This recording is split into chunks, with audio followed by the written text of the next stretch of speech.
মুসলিমরা অভিযোগ করে আমরা হিন্দু মুসলিম শিখ ঈসাই একসাথে বাস করি।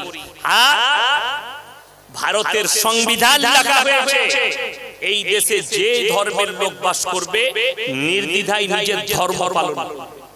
একটা হিন্দু ভাই তারা তাদের ঠাকুর ভাসাতে যাচ্ছে মসজিদের সামনে দিয়ে ডিজে বাজিয়ে ডান্স করে, আপনি থানায় অভিযোগ করলেন, স্যার আমাদের ওপাড়ার হিন্দু ভাইরা আমার ঘরের সামনে দিয়ে ডিজে বাজিয়ে গেছে, কেন? আমরা নামাজি, আমাদের নামাজের ক্ষতি হলো, আমাদের ইমানের কষ্ট হচ্ছে, আমরা আল্লাহকে ভালোবাসি। এই রকম নেমখারাম মুসলমান পৃথিবীতে কোনো দেশে নাই, যেটা বাংলাদেশ আর হিন্দুস্তানে আছে। বলে দিই যদি কেন নেমখারাম বললাম, আপনার মসজিদের সামনে ডিজে বাজিয়ে হিন্দু ভাইরা ঠাকুর ভাসাতে গেছে, তোমার নামাজের ক্ষতি হয়েছে, ইমানের ক্ষতি হয়েছে। আর বেটা বিটির বিয়ে দিচ্ছে মুসলমান হারামখোর, 3 দিন থেকে ডিজে বাজাচ্ছে, তখন তোদের নামাজেরও ক্ষতি হয়নি, ইমানেরও ক্ষতি হয়নি। কথাটা বুঝতে পেরেছেন না? পারে আপনাদের 24 পরগনায় মনে হয় এখানে গান বাজনা নাই, আমাদের বর্ধমানে আছে, এখানে হয় না, আশপাশে হয়। কষ্টের বিষয় এটা। মুসলমান বিয়েতে গান বাজায়, ওটা জায়েজ আছে, আর একটা অমুসলিম ভাই তার ধর্ম পালন করবে, ওটা এর কাছে জায়েজ নাই, ওটা এর জন্য কষ্ট লাগে। শুধু তাই নয়, যেদিনে ঈদের চাঁদ উঠেছে আমার বর্তমান টাউনে কিছু পাড়ায় মুসলিম যুবক হারামখোররা সারা রাত ডিজে বাজিয়েছে, তারপর দিন সারা রাত হিন্দি গান চালাচ্ছে। আপনি 24 পরগনায় খুঁজলেন পেয়ে যাবেন। ঈদ উপলক্ষে বুগি বুগি ড্যান্স, ঈদ উপলক্ষে ফাংশন, ঈদ উপলক্ষে ড্যান্স হাঙ্গামা। তাকে জিজ্ঞেস করো তোকে কোন হুজুর বলেছে, ও তো হুজুর কি মানে না। কথাটা বুঝতে পেরেছেন না? পারে হুজুর কি মানে না, অথচ তাকে আবার জিজ্ঞেস করো, সে আবার বলবে আমার মতো খাঁটি মুসলমান কেউ নেই, সে বলবে আমার মতো ইমানদার কেউ নেই। ওই জন্য শুনেলেন এই জলসায় এসে টুপিটা লাগিয়ে বসাটা খুব সহজ, জলসায় এসে আমিন বলাটা খুব সহজ, জলসায় বসে বক্তার বক্তব্য শুনে সুবহানাল্লাহ বলাটা খুব সহজ। আমার ভাই আমল করাটা বড় কঠিন। জীবনে নামাজ পড়ে না, অথচ নিয়ত আছে আমি জলসায় বসলাম, দোয়া হলো আমার জন্য জান্নাত রেডি। আপনারা ইমানদারির সঙ্গে বলুন, এরপরে কোরআন শোনাবো, দলিল দেব, ইমানদারির সঙ্গে বলুন নবীজি সাল্লাল্লাহু আলাইহি সাল্লামের থেকে দামি মানুষ পৃথিবীতে আর কেউ এসেছে? কিয়ামত পর্যন্ত আসবে না, পৃথিবীর আদি থেকে অন্ত পর্যন্ত তিনি হচ্ছেন সৃষ্টির শ্রেষ্ঠ। জোরে বলুন সুবহানাল্লাহ। সৃষ্টির শ্রেষ্ঠ তিনি হচ্ছেন ইমামুল আম্বিয়া। ইমামুল আম্বিয়া কেমন করে? অনেক জনের প্রশ্ন থাকবে, নবীজি ইমামুল আম্বিয়া শব্দের অর্থ হচ্ছে যে উনি ইমামতি করেছেন আর পয়গম্বররা উনার পেছনে নামাজ পড়েছেন, এরকম একটা দলিল।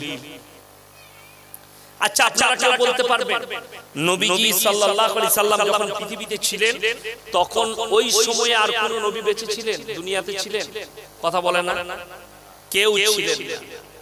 আল্লাহ ঈসা মাসিহকে তুলে নিয়েছেন, প্রত্যেকটা নবী দুনিয়া থেকে বিদায় নিয়েছে। তাহলে ইমামুল আম্বিয়া হলেন কি করে? এইটাও জড়িয়ে আছে কোরআনের সঙ্গে। আমার আল্লাহ রাব্বুল আলামিন কোরআনে বললেন সুবহানাল্লাযী আসরা বিআবদিহি লাইলাম মিনাল মাসজিদিল হারাম ইলাল মাসজিদিল আকসাল্লাযী বারাকনা হাওলাহু লিনুরিয়াহু মিন আয়াতিনা ইন্নাহু হুয়াস সামিউল বাসীর। হে আমার নবী, পৃথিবীর মানুষকে বলে দাও, শুনিয়ে দাও, আমি আমার নবীকে বেচন থেকে তুলে জিবরিল আমিনকে অর্ডার দিলেন মসজিদে হারাম থেকে মসজিদে আকসা। এই মসজিদে আকসা আপনারা পেপারে, ক্যালেন্ডারে, মোবাইলে যে গোল্ডেন কালারের গম্বুজটা দেখছেন ওটা কিন্তু আল আকসা মসজিদ নয়। এটা অনেকে জানে, মনে করে এই গোল্ডেন কালারের গম্বুজটা এটাই আল আকসা, ওটা আল আকসা মসজিদ। ওটা ওই জায়গা আল আকসা চত্বর ওটা, কিন্তু ওটা হচ্ছে ওই টেম্পল যেখানে পা রেখে নবীজি সাল্লাল্লাহু আলাইহি সাল্লাম বুরাকের উপরে চেপে আসমান মেরাজের রাত্রিতে ভ্রমণ করেছিলেন। জোরে বলুন সুবহানাল্লাহ। ওই জায়গা ওটা, কালো কালারের যে গম্বুজ যেটা হযরতে সুলাইমান নবী জিন জাতির দ্বারা তৈরি করিয়েছিলেন, সেটা হচ্ছে কালো কালারের গম্বুজ। আল্লাহর হাবিব যখন ওই জায়গায় পৌঁছালেন, সমস্ত পয়গম্বররা হাজির। নবীজি সাল্লাল্লাহু আলাইহি সাল্লাম দু রাকাত নামাজের ইমামতি করলেন, আর সমস্ত আম্বিয়া আলাইহিস সালাতু ওয়াস সালামরা নবীর পেছনে মুক্তাদি হলেন। জোরে একবার বলুন নারায়ে তাকবীর, আরো জোরে বলুন নারায়ে তাকবীর। আপনার এই বিশ্বাসটা রাখতে হবে, তিনি ইমামুল আম্বিয়া, সমস্ত নবীরা তিনার পেছনে নামাজ আদায় করলেন। জোরে সোরে বলুন সুবহানাল্লাহ। তিনি হলেন ইমামুল আম্বিয়া। এই রকম নবী পয়গম্বর হাদিসে আছে, কোরআনে আছে। নবীরা যেটা বলেছেন আল্লাহ লাকির টেনে দিয়েছে। নবীরা যেটা বলেছেন আল্লাহ লাকির টেনে দিয়েছে। পয়গম্বররা যেটা বলেছেন আল্লাহ লাকির টেনে দিয়েছে। নবীদের দোয়া কবুল হয়েছে। আগে চলুন, এমন একটা সময় পরিস্থিতিও এসেছে যে আল্লাহ নবীদের দোয়াকেও ঘুরিয়ে দিয়েছেন, নবীদের দোয়াকেও ফেরত দেওয়া হয়েছে।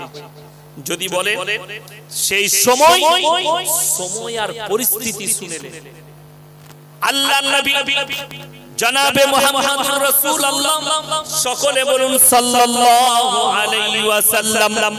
বুখারী শরীফের রওয়ায়াতে আছে, নবীজিকে বললেন একজন সাহাবী, ইয়া রাসূলুল্লাহ, ইয়া হাবিবাল্লাহ, আপনার চাচা যান যেন অসুস্থ অবস্থায় আছেন, যে কোনো সময় মারা যাবে।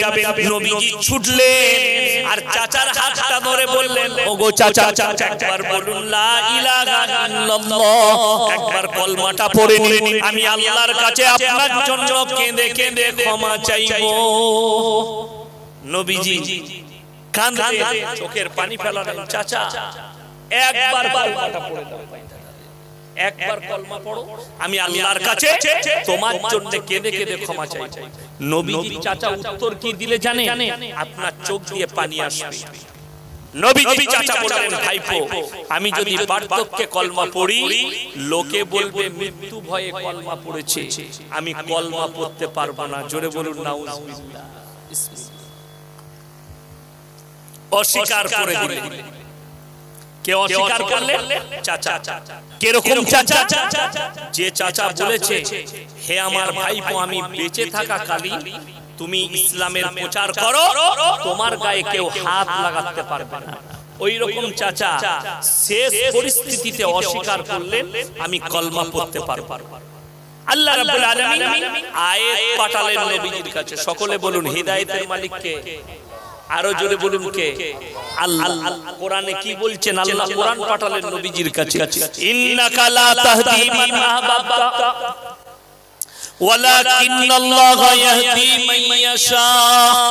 হে আমার নবী, হিদায়াতের দপ্তরটাই আমার আল্লাহর হাতে। আমার ইচ্ছা নেই তোমার চাচা কলমা পড়তে পারবে না।